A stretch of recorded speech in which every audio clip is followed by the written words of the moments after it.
ইমাম হুসেন রাদিয়াল্লাহু তাআলা আনহু নিজের ঘোড়ায় আরোহণ করে হাতে মাওলা আলীর জুলফিকার তলোয়ার নিয়ে এই দিকে ঘোড়া নিয়ে ছুটলেন। সৈন্যদের হইচই পড়ে গেল, দৌড়াদৌড়ি শুরু হলো। যেদিকে যেতে লাশের স্তূপ ফেলে দিতে, অতঃপর এই দিকে গেলে এমন করে যেদিকে যেতেন লাশের স্তূপ ফেলে দিতেন, আবার ঘোড়া নিয়ে এই দিকে গেলে যেদিকে যেতেন লাশের স্তূপ ফেলে দিতেন।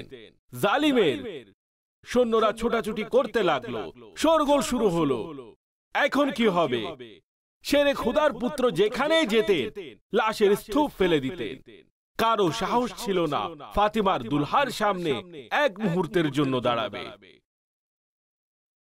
জুলফিকার তলোয়ার সেই গতিতে চলছিল। মাওলা আলী শেরে খুদার শক্তি যেভাবে প্রকাশিত হচ্ছিল, কেননা তার রক্ত, তার দেহে মাওলা মুশকিল কুশারি রক্ত ছিল। তিনি কেমন বাহাদুর ছিলেন। সুতরাং যখন এই সমস্ত ঘটনা ঘটল, যে সমস্ত বড় বড় জালিম ছিল তারা অবলোকন করছিল, বলল সবাই ধ্বংস হয়ে যাবে, তখন সিদ্ধান্ত হলো যে থামো, এভাবে লড়াই করা যাবে না।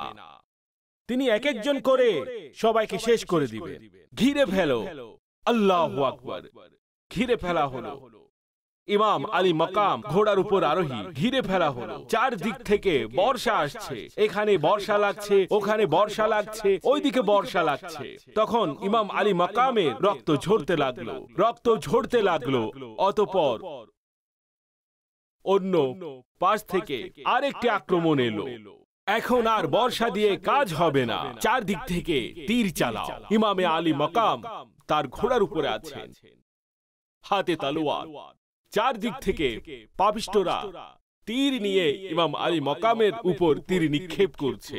কোন তীর তার সিনা মুবারকে, কোন তীর বাহু মুবারকে। ঘোড়ার পায়েও তীর লেগেছে, এত রক্ত পড়ছে, ঘোড়ার হাঁটার পজিশন ছিল না। ইমাম আলী মাকাম থেমে গেলেন। চারদিক থেকে তীর আসছিল। প্রিয় ইসলামী ভাইয়েরা, একটি তীর এলো এবং সে স্থানে লাগলো যে কপালে মুস্তাফা করিম চুমু দিতেন, যে স্থানটি প্রিয় নবীর চুমুর স্থান ছিল। আমাদের নবী সেই জায়গায় চুমু দিতেন। প্রিয় আকা হযরত আসওয়াদকে চুমু দিয়েছেন। এখন আমরা হযরত আসওয়াদকে কেমন মহব্বত করি, যাকে মুস্তাফা করিম চুমু দিয়েছেন। আর এটি সেই কপাল ছিল যাকে প্রিয় নবী সাল্লাল্লাহু আলাইহি ওয়াসাল্লাম চুমু দিতেন। একটি তীর এলো এবং হযরত ইমাম হুসেন রাদিয়াল্লাহু তাআলা আনহুর কপাল মুবারকে লাগলো। তার মাথা ঘুরে উঠল, তিনি ঘোড়া থেকে নিচে পড়ে গেলেন। তার উপর আরো হামলা চালায়, অনেক আঘাত পেলেন, রক্ত আর রক্ত। তিনি মাটিতে লুটিয়ে পড়লেন। জালিমরা এলো এবং উনার মাথা মুবারক শরীর থেকে আলাদা করে দিল। ইন্না লিল্লাহি ওয়া ইন্না ইলাইহি রাজিউন।